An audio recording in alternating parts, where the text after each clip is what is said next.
Hey guys, Jehuty here with another Tekken 7 video, and today we're talking about the future of Tekken 7 Season 5. A disclaimer from the get-go, I personally would like to get a balanced update at the end of Season 4 instead of a Season 5. Then we get a Tekken 8 teased, followed by a release the following year. However, companies love money, and there's still some of that to be made with Tekken 7. I'm convinced that Tekken 8 will not be as successful as 7, hence why I would expect a kind of definitive package with the base game and the seasons 1 till 5 included, as well as the Eliza pre-order DLC. So in terms of content, first the new character or characters. Preferably I would only like to see one new character, but I would expect them to put 2 in. Of course with a new stage to go along with it. As a guest character, I would personally like to see Kazuma Kiryu from the Yakuza series, but that has become less and less likely over time. So instead I propose Tifa from Final Fantasy VII Remake. I believe she's a good fit for the game and a good marketing strategy tool as well. Yes, we then have 2 Final Fantasy characters, but let's be honest, Noctis should have gone to Soul Calibur from the get-go. As for returning characters, I think June should be reserved for Tekken 8. I think that's its own future of Tekken 8 video coming down the line. As another character, there could also be Bruce, but I feel that he's kind of out of place because we already have characters like Fakumram and Josie in the game, so there's really no need for him. Maybe Jinpachi could just come quickly at the end of Tekken 7, it would be interesting. On the other hand, we could also see characters like Roger the Kangaroo or Alex the Raptor. That would be interesting.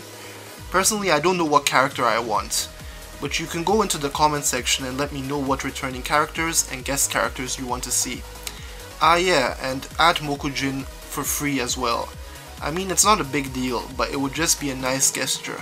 Come on, Harada. In terms of modes, I feel that Team Battle should be added for free as well. You don't see the reason this isn't in the game, honestly. Lastly, Tekken Ball mode should be added for a pure nostalgia blast. And of course, as with June, I also think that Tekken Force mode should be kept for Tekken 8 in the future. As stated at the beginning of the video, Tekken 7 needs a complete version of sorts.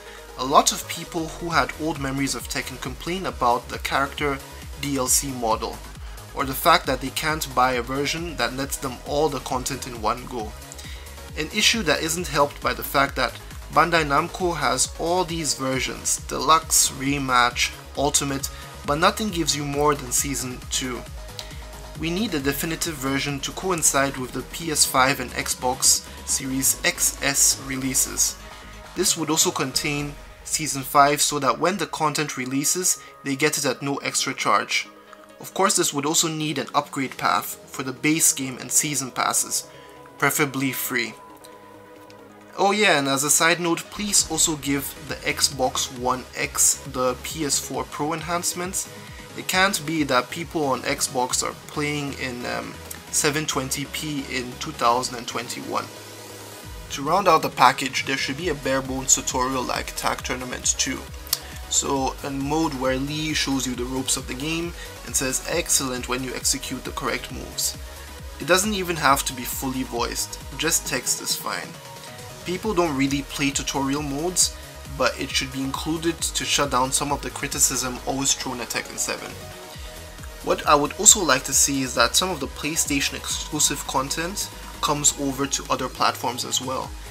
I honestly don't know what the agreement is between Sony and Bandai Namco, but having the jukebox as well as those classic Tekken character costumes on other platforms would be a really nice gesture to everybody.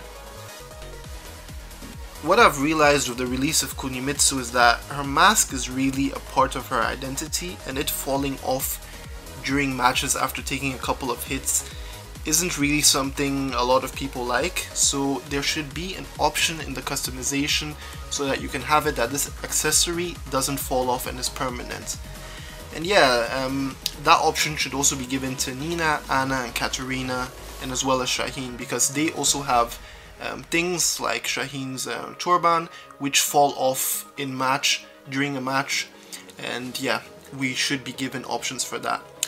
Lastly, what we need to round out the package is crossplay, and this brings us to online functionality. As just mentioned, we need crossplay, but also together with a penalty system for rage quitting. The game has to be able to detect who disconnected and properly penalize them, as well as giving a win to the one that stayed. Should crossplay come to PC as well? After all, there's where the big chunk of the hardcore players are. The thing with the PC version, to me at least in my opinion, is that it has a whole host of exploits that I'm not sure can be fixed at this point. Save scumming.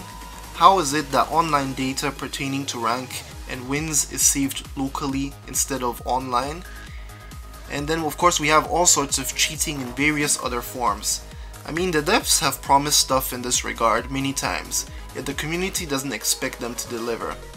So because of that, I don't know if the PC version can be fixed. To aid crossplay and rage quit penalties, we need quicker matchmaking, especially on consoles. I feel it's improved slightly, but it works completely different on PC than it does on consoles. So for instance, on PC, I get matched to the same opponent after leaving a fight more often than I do on consoles. On consoles, this rarely happens. You and your friend can even be on the same rank on consoles and be both searching for 5 minutes for a match, only not to get paired up with one another. There is definitely something amiss with the console version's matchmaking, and it needs to be addressed for crossplay to work properly.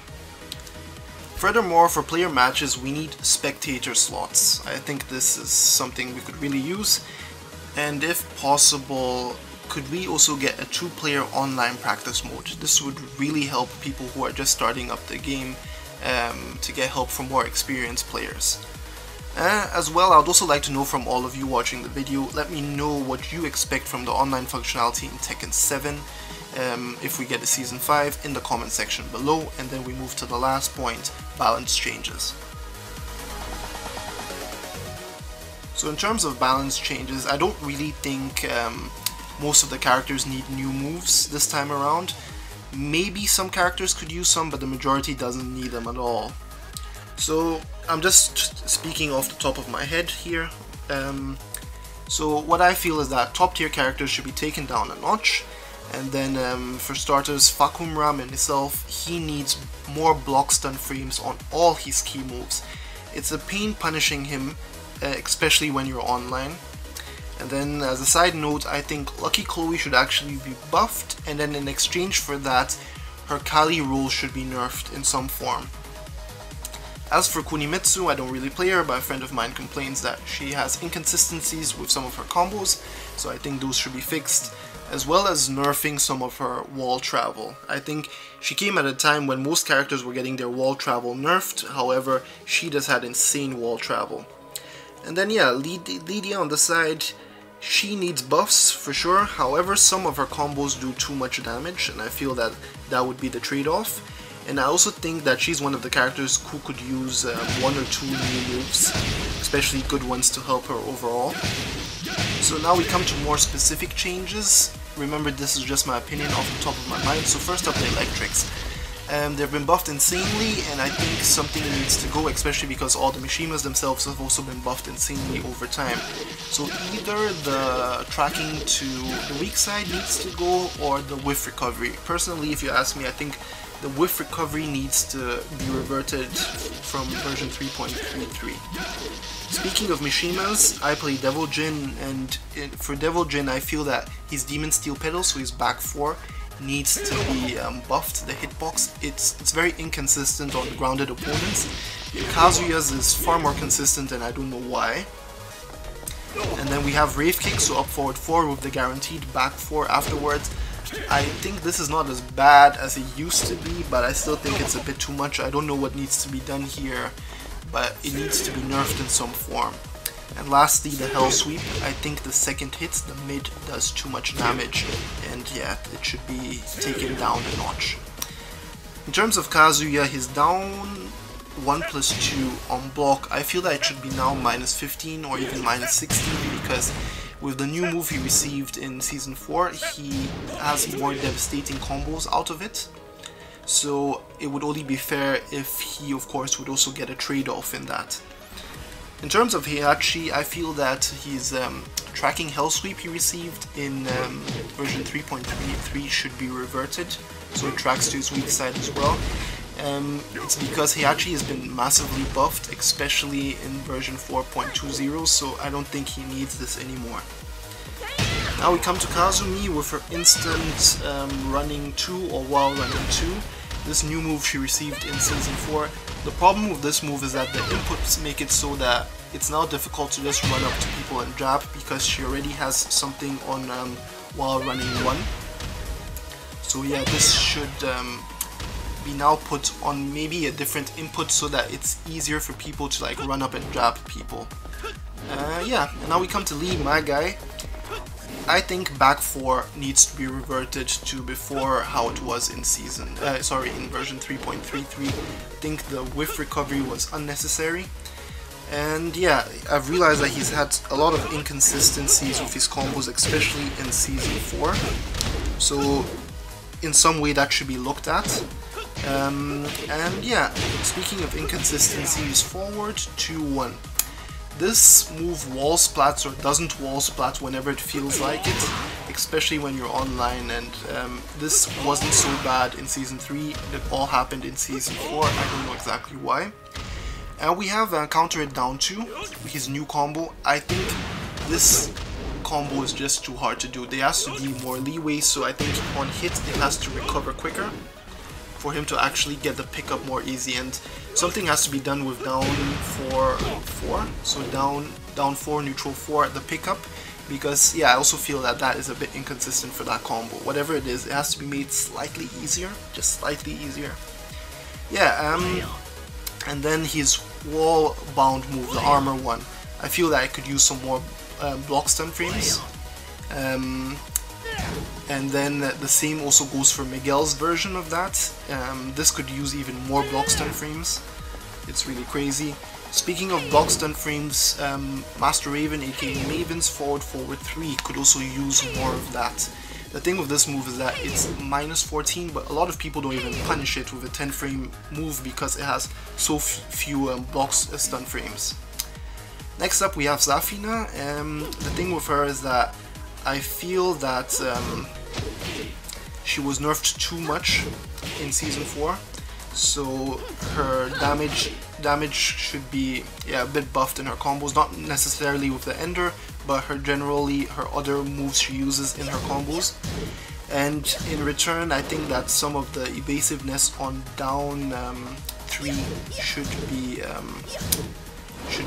nerfed, because if you have hop kicks or other such moves which just don't connect with her and she goes underneath you and gets away scot-free, I don't think that's fair. Then we come to Leroy.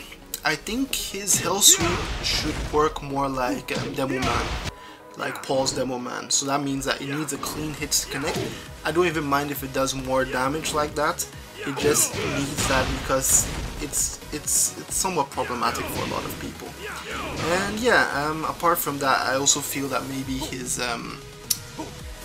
parry, his back 2 should have a slightly narrower window so that it's not as brain dead. But in exchange for that, I think he should receive some buffs elsewhere, maybe even a good new move as well. Yeah, then we come to Armor King. So Armor King received a lot of buffs with version 4.20. However, the only buff I wanted was his 1+2, and this move should have received a bigger hitbox or should have come out faster. Whatever the case is, it's inconsistent in combos, so it needs a fix in that regard. And the last character we're talking about is Hwoarang, and for him, I feel that down 3-4 into Flamingo, whatever in Flamingo, should have a much bigger whiff recovery. I don't think it's fair that this move is just kind of brain dead. And speaking of being brain dead, I think the other thing we have to look at is backlash. I mean, yes, you can duck the move, it's reactable. However, if you're directly underneath him, this move is active for way longer, so you actually need to backdash a bit before you duck. But if you're directly under him, good luck trying to launch punish him out of this, so it needs much more whiff recovery. So that brings us to the end of this video. Of course, in the comment section, let me know what you guys want to see out of Season 5. As you already know, I want to see a Tekken 8, and of course with that I'll be making the future of Tekken 8 videos down the line, breaking down what I want to see in maybe shorter videos in different categories, what I want to see from that game. Anyway, on the Jehuty Gaming channel there's far more content to look at which is Tekken related. Please check that out. If you like the video, leave a like, and really consider subbing because that helps me the most. And this is your boy Jehuty, and I'll see you guys on the next one.